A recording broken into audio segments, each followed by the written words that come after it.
Good evening, and you're very welcome back to Around the Grounds here at Finalwhistle.ie on this Friday the 13th. Unlucky for some, but could it be lucky for a couple of the different teams that are in action this evening in both the men's SSE Electricity, Premier and First Divisions?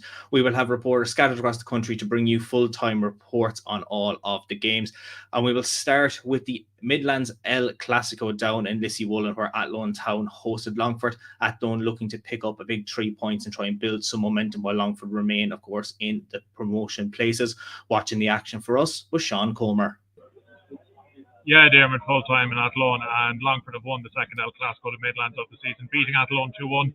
All the action, all the goals came in the first half in this one. And Athlone actually took the lead in the 20th minute. Thomas Lewis was played through, and Dennison came out to squash the chance. He did indeed squash it, but the second ball fell to Shane Barnes, who simply took it onto his left foot and slotted in.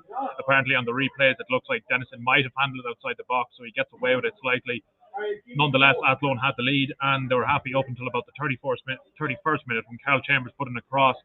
Maybe it took a deflection, didn't look like it at first view, but anyways, it went straight into the goal right over the head of Mark Smith, the Athlone backup keeper, who was deputising for usual starter Michal Schlingerman tonight. Ball went straight in, just seemed to catch him out. So a bit of luck again there for Longford. And then in the 35th minute, Sam Graydon was played through. He went straight through on goal. Might have looked offside. Again, apparently the replay showed that he was onside. He rounded the keeper and slotted in to give Longford the lead. It stayed that way up until the break. And I mean, in the second half, there was not a lot of chances for either side. I don't know if Athlone had much urgency. They were forced into taking a lot of pot shots. Longford were content with this. Didn't have much chances themselves. I suppose it picked up a bit in around the last 5 minutes of the game. In the 86th minute, Daniel Dobbin got a second yellow card for Athlone. That's the second week in a row now an Athlone player has picked up a second yellow card, so they've another suspension heading into next week. They already have a lengthy injury list, so they're just getting no luck at the minute. And then in the 88th minute, I suppose out of nowhere, they nearly got an equaliser. Thomas Lewis got the ball on the left-hand side of the box with his left foot. He tried to catch the keeper out at the near post, smacked it off the post. Ball bounces out. Nothing Athlone could do about it, and full-time Longford win 2-1. Perfect shot, and thank you, of course, as always, reporting from the Athlone Town Stadium. Now, moving into the Premier Division, we go to Oriel Park, where Dundalk were in action against Bohemians, two teams who are looking to state a claim for European football promotion next season. Reporting from Oriel Park is Ciaran Callan. Well, if you told me at halftime that Dundalk FC were going to win this match, not only by a goal or two, but by 3-1 in a very commanding performance, I would have said you were absolutely crazy, because by the first half, Bohemians, despite going a goal up, were very much comfortable and in control of this one. However, whatever Stephen O'Donnell said to them at half-time, it completely worked. Because let me tell you, when they came out in the second half, they switched into a different gear and were a completely different animal. But let's go back to the first half.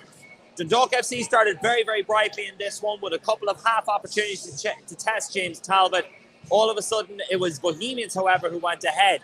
A corner that was failed to be cleared fell to the back post to Ciaran Callan, who just opened up his body to slam the ball past Nathan Shepherd to give Bohemians the away side the lead. Now, they were very, very comfortable in this, despite the fact that Dundalk continued to press forward, sent men forward. Pat Hoban and Daniel Kelly both had opportunities on sights and goal, but it was Robbie Benson who had the best opportunity when he hit a 35-yard strike that had to be tipped over by James Talbot. He'd have a second bite of the cherry later on in the game. So when it came into the second half, Dundalk FC just really started to push men forward and really start to test James Talbot. They got their just rewards with about 4 minutes into the second half. Daniel Kelly laid the ball off to Patrick Hoban on the edge of the area. He hit a very low, hard strike. Would have taken the virtue of a deflection, which would have sent James Talbot the wrong way. Listen, doesn't matter. It went in and it was 1-1. Dundalk continued to really test Bohemians as they looked kind of really out on their feet after 60 minutes. And one of the best work goals that I have seen in Oriel Park in a long, long time came with the introduction of Keith Ward. Keith Ward has been an instrumental signing for Stephen O'Donnell this season as a creative outlet. Something that Dundalk have been starving for in the past couple of seasons was that real kind of creative spark. And it came from Keith Ward. Keith Ward, who sighted a run that nobody else on the pitch saw to Daniel Kelly. Daniel Kelly just took one look up, saw to the left-hand side that he had Robbie Benson. James Talbot was charging towards him. He just gave the slightest of touches out to Robbie Benson, who had the easiest chances to tap the ball home. It's nearly 6 years to the day thanks to James Rogers of the Dundalk Argus with this statistic, it's nearly 6 years to the day since Robbie Benson scored his first ever goal for Dundalk FC, and 6 years on, he has scored again. Dundalk were to get a third thanks to virtue of substitute Paul Doyle. Paul Doyle, pretty much the exact same ways he scored up in UCD last Friday. He latched onto the ball on the edge of the area, hit an absolutely thunderous low effort. It took a massive deflection and it snettled into the back of the net. This place was absolutely rocking at this stage. It was an absolutely fantastic, well-worked goal. Dundalk FC, full virtue of the win. Keith Long has been saying that he's been looking for recruitment when it comes to the July window. That can't come quick enough because this side, while they are very strong, they seem to be fading out an awful lot in the second half. So he's going to need recruitments and fast in order to build up the strength and depth within his squad. But Stephen O'Donnell, it seems that his side is just starting to click, and it looks as if this is the kind of team that's going to really make a push for those European places come the second half of the season. Perfect, Curtin. Thank you, as always, for reporting live from Oriel Park. Now we move to Tolka Park, where Shelbourne were looking to continue their challenge to stay up in the Premier Division for next season. They were looking to build, of course, on their first win at home under Damien Duff, taking on a Drogheda team who are just afloat of the relegation places. Reporting is Con Sheehan. Yeah, Diarmuid 1-0, the final score here in Tolka Park to Shelbourne over Drogheda United. A very big win for Shells, as they gain some more distance now from the pit of the Premier Division. The first half saw minimal chances despite the game, really, despite the half being set up for Shells to be the aggressor as the home side. Drogheda were sitting right back and basically letting Shells have the ball up until about just after the halfway line. But nonetheless, the Dubliners couldn't really find anything clear-cut in the first period. The only real things they had going for them were a consistent attempt by Shane Farrell to play a clipped ball in behind to Sean Boyd, who was threatening a bit, and then Conor Kane, formerly of Drogheda United, was also causing a few problems on the left with a few mazy runs, but nothing really came to fruition. The visitors themselves didn't offer anything in the first half. They can't be too surprised at that because they set up very defensively, as I said, sitting back. And for example, Evan Weir was basically playing as a left winger, basically as if he was in a front three, but he's naturally left back. Darren Nugent was the most advanced midfielder in the midfield three, and his play style is typically of a defensive-minded midfielder, so they couldn't really be too surprised. They didn't really offer anything. So defence is on top in the first half, but it changed very quickly after 50 minutes when Sean Boyd would break the deadlock, and it was that connection between him and Farrell that would pay dividends. Shane Farrell would have got ball in from the right-hand side, just hung it up for Boyd, and he headed back across goal into the far corner, and that was 1-0. And straight away, the Tolka Park outfit came alive here, and for the next few minutes, they continued to threaten with balls into the box. Boyd looked like he might score another header or two in the minutes that followed, and they very nearly doubled the lead through the skipper, Luke Byrne, who his header went just over the bar. I think it might have even grazed the top of the crossbar following a corner.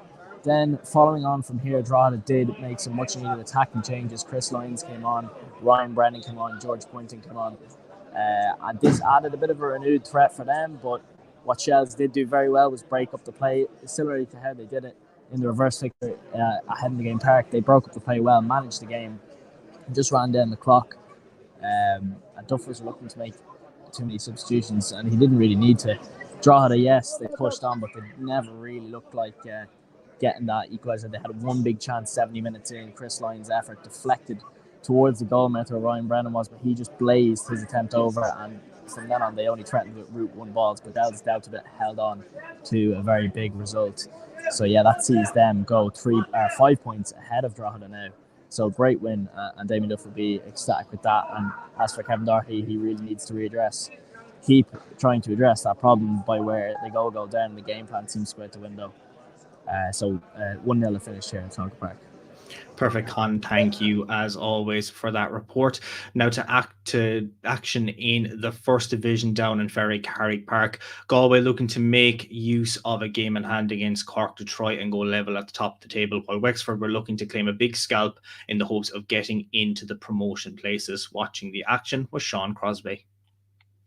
Yes, well, full time in this one, it's Wexford FC 0, Galway United 4, and a game that was really wrapped up inside the first half an hour. Galway netting 3 times just before the 30-minute mark. The first of those coming just 9 minutes in from a Killian Broder header. Broder found himself completely unmarked from a corner, floated in from David Hurley to head home to make it 1-0, and the mistakes kept on coming basically for Wexford. Ian Wright switched to a back four away from his usual 3-5-2 formation, and it seemed to they just didn't really adapt to it well enough. The second goal coming from a mistake from Alex Moody in goal. He gave the ball away and put it out for a throw-in, which was taken quickly by Ed McCarthy, who threw it into the box to find Stephen Walsh in between 2 defenders, one touch the controller, and then on the swivel, drilling the ball into the bottom corner, a really tight angle and a really nice finish from Stephen Walsh. And Walsh would get his second just for the half-hour mark. And again, it was a David Hurley corner causing all sorts of problems, this time whipping it into the back post and completely unmarked. Stephen Walsh was there to bundle it into the back of the net. Wexford really didn't offer very much. Again, that change of formation seemed to really disrupt their play. They struggled to get the ball up to that front three of Jack Doherty, Aaron Dobbs and Conor Barry. They did have 2 shouts for penalties on separate occasions. Jack Doherty went down early under very minimal contact from Alex Murphy, and the referee waved play on, and then Conor Barry would go down inside the box a few minutes later, but the referee ruled it for offside. So Galway went into the break 3-0 up, and it was a quiet opening to the second half, really. There wasn't too many chances to speak of. Wilson Waweru had a chance from another long throw-in, finding him at the back post, but he made very little contact on his strike, and it fell into Alex Moody's hands. You could really tell that the game was getting away from Wexford, and frustration was beginning to build as they picked up 3 yellows inside 10 minutes, and they really just could not seem to produce anything. And the final blow came with 20 minutes to go, a looping ball inside the box, and it was Kevin McAvoy and Stephen Walsh standing under it. McAvoy with a little tug of Walsh's shirt, and the referee deemed that to be enough to award a penalty. Seemed a little bit soft maybe, but if it happened anywhere else on the pitch, probably would have been given as a free. And it was David Hurley who stepped up from 12 yards to add a goal to his 2 assists. The headlines will go to Stephen Walsh, but David Hurley's deliveries today were essential for this win. But those 3 points are huge now for John Caulfield's side. They go level on points with Cork City at the top of the table, who Cork City weren't in action tonight, but they are next week. And it's Wexford FC who travelled to St. Coleman's to face them. And as for Galway United, they're back in action next week at home to bottom of the table Athlone Town. So finishes in this one: Wexford FC 0, Galway United 4. Perfect, Sean. Thank you, of course, for that report. And you'll see at the bottom of your screen in the late game, we do have a late goal in the 83rd minute. You can see there, Liam Kerrigan has put UCD 1 goal to the good against Finn Harps. We will hopefully cross live to Charlie Collins up in Finn Park once that game goes to the full time whistle. Now, we're looking to the other action that was coming in the first division today. Waterford, of course, were in action against Cove Ramblers in a Munster derby. Waterford looking to continue their charge to gain promotion up to the Premier Division. Reporting for us is Sam Curtin. Yes, and well, Waterford had to come twice from behind this evening against that battling Cove, hurting from last week's 4-0 defeat at home to Galway United. And indeed, the visitors got off to the better start. After just 4 minutes, Jack Larkin gave Cove the lead. A long ball got him through in behind the Waterford defence, and he beat Brian Murphy at his near post to give the visitors a surprise lead in front of the small travelling support at the RSC this evening. Now, Waterford, in fairness, they began to play themselves into the game after that and really dominated the second quarter. Real shining light for them was Louis Britton. He was really instrumental for them in the middle of the park, and he rattled the crossbar for Waterford on 34 minutes. A really, really good effort from outside the box. Should have put the hosts a level, but they did get the equaliser 1 minute later, and it came through informed Phoenix Paterson, the top scorer in the first division this season. He got his 9th goal, managed to make room for himself and got away his right-footed effort. A really, really good strike, giving Cove goalkeeper Sean Barron no chance to level proceedings. But they were only level for 2 minutes, as once again Jack Larkin put Cove ahead once more. Really good, kind of aimed header down into the ground. But Brian Murphy will probably be a bit disappointed that he didn't save it. The ball went under his body. He will be, I think, a bit disappointed with that.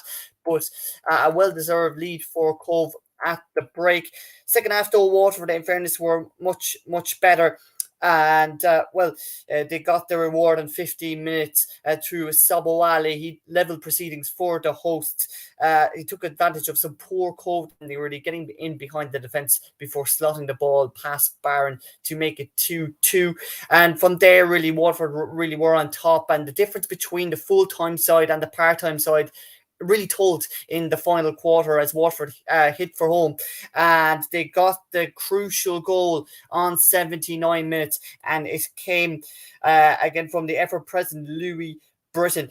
Really, really good effort from him, a really good strike, a really good header rather. Again, another kind of downward header redirected into the ground after a really, really good move from Sabowale on the left-hand side to give Waterford the lead, and the points were sealed in injury time through substitutes. Callum Stringer, a fantastic goal, this, the pick of the bunch for sure. 25 yards out, right foot, kind of reminiscent of his performance against Athlone Town just a couple of weeks ago. A fantastic finish to seal the points for Waterford, their fourth successive win in the First Division, to keep the pressure on leaders Cork City and Galway United in the race for automatic promotion. And finished at the RSC this evening, Waterford 4, Cove Ramblers 2.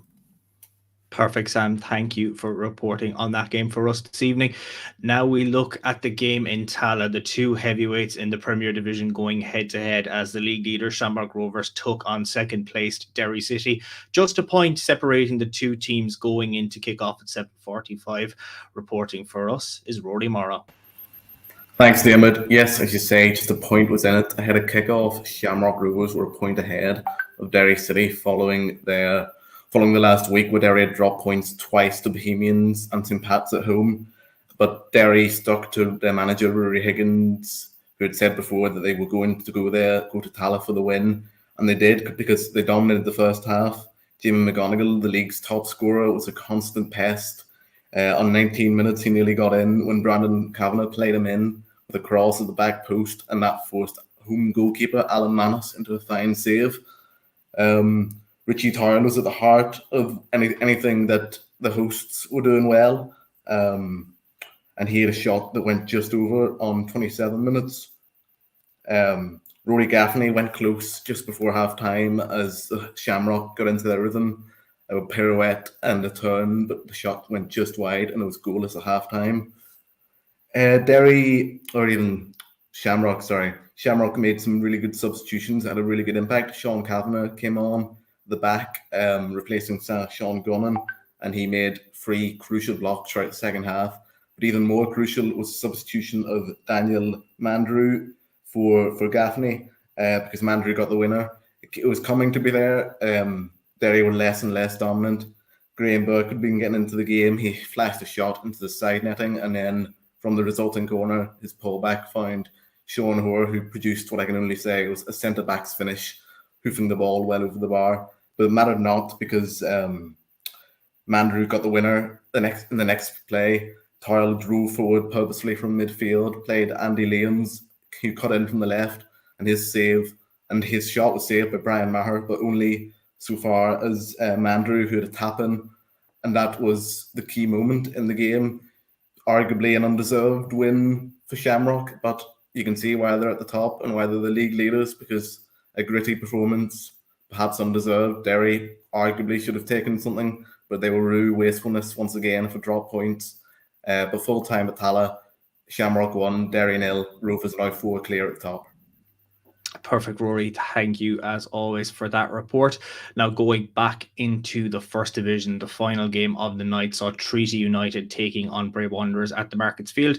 Treaty back in action and looking for a big 3 points to remain in the promotion places. Watching the game for us was Mosope Ominiyi. Yes, Bray Wanderers twice came back from behind, with Paul Fox's late looping half volley helping them equalise late on and snatch a point at Markets Field tonight. After a goalless draw in the fixture last month, it was important that both approached this game differently, and they did. Treaty were ahead, and they were deservedly ahead. After Dean George's nutmeg pass fed an overlapping Joe Collins, he fed and the Curran, and he expertly finished into the bottom corner. They could have been 3 or 4 goals up before half time, if I'm being honest. Such was their early dominance. George missed 2 promising opportunities. They had a goal correctly disallowed for offside.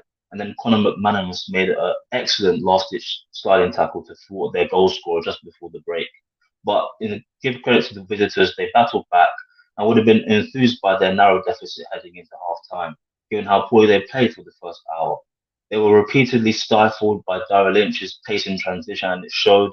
Treaty were unstuck because they saw Lynch with great touch and awareness to tee up Kieran Marty Waters, who fired low and hard into the far corner to equalise, and you just thought, okay, game on again. Having been thwarted by the offside flag in the first half, it was an overlapping Lynch who wouldn't be denied a second time. He combined with star Conor Melody to stand home from close range, and you're thinking, right, just see out the game. This is a team that conceded 9 goals in their last 3 matches. Surely they wouldn't concede late on, and that's exactly what they did. Their defensive frailties returned late on, and Paul Fox pounced on the cross. Jack Brady was in no man's land, and a frantic goalmouth scramble ensued as the visitors, they very nearly snatched all 3 points. Neither side is getting promoted with defending like this. They both might make the playoffs, but this one was a frantic game, a slow burning affair, but neither side will be happy with a draw. Perfect, Mo. Thank you for that report from the Markets Field. Now we finish our action tonight with the 8 o'clock kickoff up in Finn Park, the relegation dogfight between UCD and Finn Harps. Which team could get the win? We saw that UCD managed to get a late goal there in the 83rd minute. Have they seen it out? We will soon find out. Watching the game for us was Conor Paterson. Yes, they did see it out for their first win of the season, Diarmuid. It took them 15 games to get it, but a huge result for UCD tonight in Finn Park. It took them a long time to get the opening. It was a game of 2 halves, really. UCD were very strong in the first half. Ultimately, things didn't go their way second half for the majority of it. It looked like if anyone was going to get the winner, it would have been the home side. As you said, Liam Kerrigan winner in the 82nd minute. Finn Harps were unable to respond. They probably had their best chances of the game in the 6 minutes of additional time. That probably felt a bit like 60 minutes for UCD.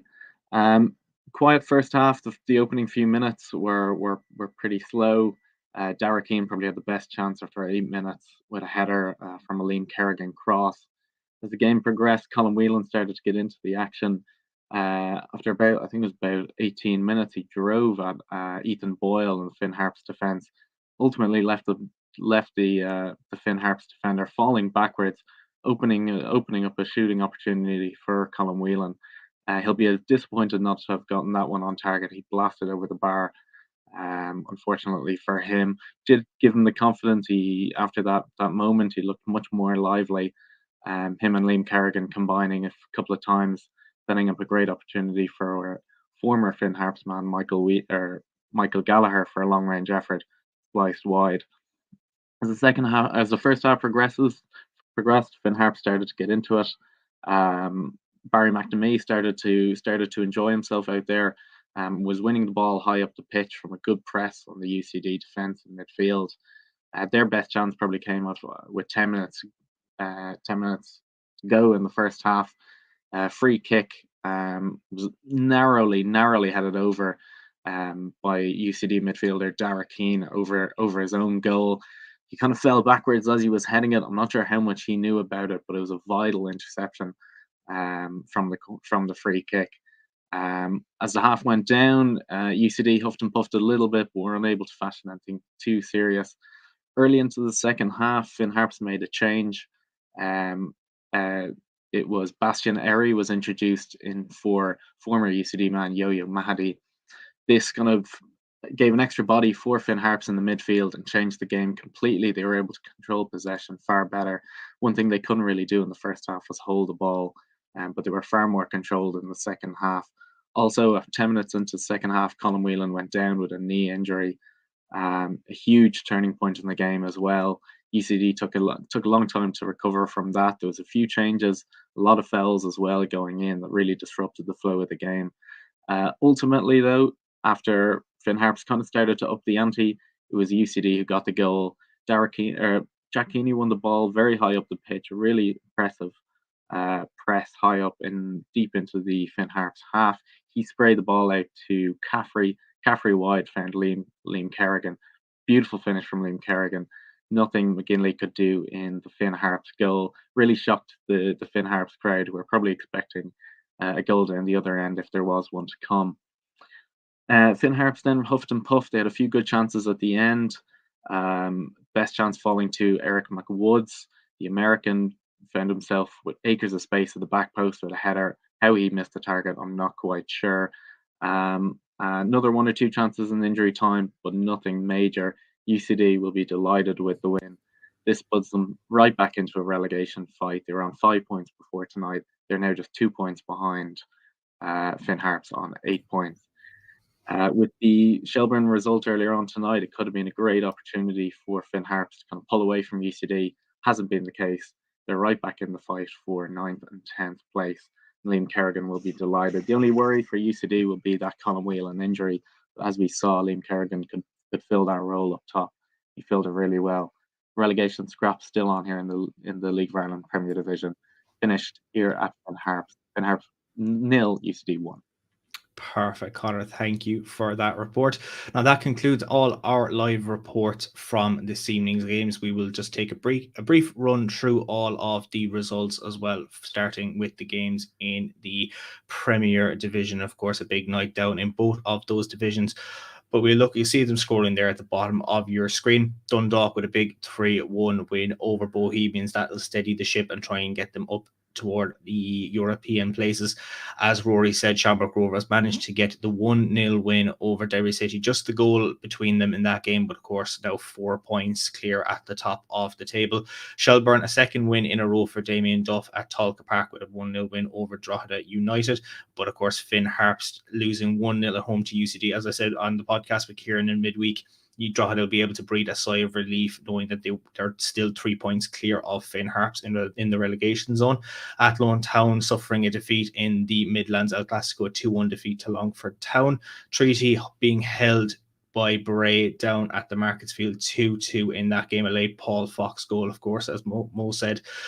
Seeing that game finish tied. Waterford 4-2 win over Cove. Definitely an exciting game down in the first division in that all-Munster affair down at the RSC. But of course, Waterford remaining on course to see a promotion place in their future toward the latter stages of the season. And Galway with a 4-0 win away to Wexford down at Ferry Carrick Park sees them, of course, level with Cork City at the top of the table. And speaking of tables, we'll look at the league tables following all of tonight's action. And we will start with the Premier Division table. And as I said, Shamrock Rovers now 4 points to the good over Derry City at the top of the league table, while Dundalk now climb up to 3rd place in the game. Of course, St. Pat's not in action until tomorrow evening, but they will be a point clear until kickoff in that game. And down at the bottom of the table, UCD now 2 points behind Finn Harps in 9th place, while Drogheda are 3 points clear of the relegation battles.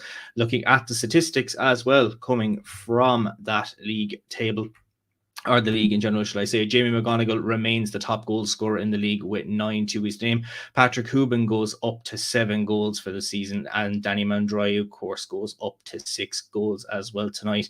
Looking at the clean sheet stats as well, it's still Joseph Anang who is the top goalkeeper in the division with 8 clean sheets to his name, but Alan Manis and Brian Mara are slowly behind him with 6, while Nathan Shepherd is in 4th place on 5 so far this season. Looking to the First Division league table next, and as I said, Cork City and Galway now tied level at the top of the table with just goal difference separating the two teams, with Longford and Waterford, of course, chasing the pack in 3rd and 4th place respectively. Looking at the league statistics, we'll start with the goal scorers. And it remains Phoenix Paterson. He managed to get on the score sheet again this evening to see him up to 9 goals for the season so far for his name. Stephen Walsh of Galway, of course, on the score sheet tonight, managing to get up to 8 goals for the season, while Ben O'Brien, Whitmarsh and Lewis Britton remain chasing the pack with 7 goals. And looking at the goalkeeping statistics as well, it remains David Harrington, of course, who is the top goalkeeper in the first division with 7 clean sheets to his name. But Conor Kearns is slowly chasing him for the Golden Glove accolade in the first division. He's got 6 after getting the clean sheet against Wexford this evening. Of course, Harrington not in action for Cork. Now, speaking of action, we will look at the fixtures coming up very shortly. We'll start with tomorrow's action. Of course, Sligo Rovers take on St. Patrick's Athletic in the Premier Division. But next Thursday, UCD host Shamrock Rovers. And on Friday, we've another round of games. Of course, all these games kick off at 7:45, unless stated otherwise. Bohemians host Sligo Rovers. Derry City host Dundalk. Drogheda United host Finn Harps. St. Patrick's Athletic then will host Shelbourne. And then in the first division, we have action coming to you on Monday, as Treaty United take on Longford Town. And they're not playing twice. There just seems to be a slight error there, but we'll move back into Friday. That'll be the next night of action, of course, that we'll have action in both the Premier and the First Division. Cork City hosting Wexford, Galway United hosting Athlone, and Treaty taking on Cove in an all-Munster affair down at the Markets Field in Limerick. And now we'll look at the Women's National League games for tomorrow as well. DLR Waves take on Sligo Rovers at 4 p.m. Peamount United take on Athlone at 5. Bohemians and Shelbourne and Galway Women's FC and Treaty United take on action at 6 p.m.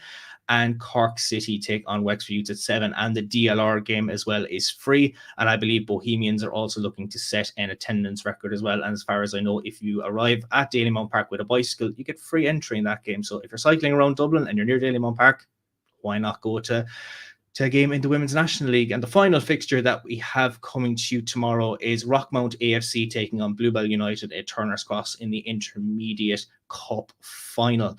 So that concludes all of our action for tonight. Of course, all our match reports will be available on the Finalwhistle.ie website, along with the league tables and the stats. We'll be back for Around the Grounds, of course, tomorrow for the Women's National League, and back on Monday and the remaining couple of days in the week as well. And we'll be covering all the Women's National League on the website tomorrow, and a wide variety of different sports as well, including GAA action across the different provinces this weekend. Looking forward to chatting to you again the next time we have Around the Grounds, but have a lovely weekend and a lovely rest of your Friday evening. I will be chatting to you again next time. Goodbye.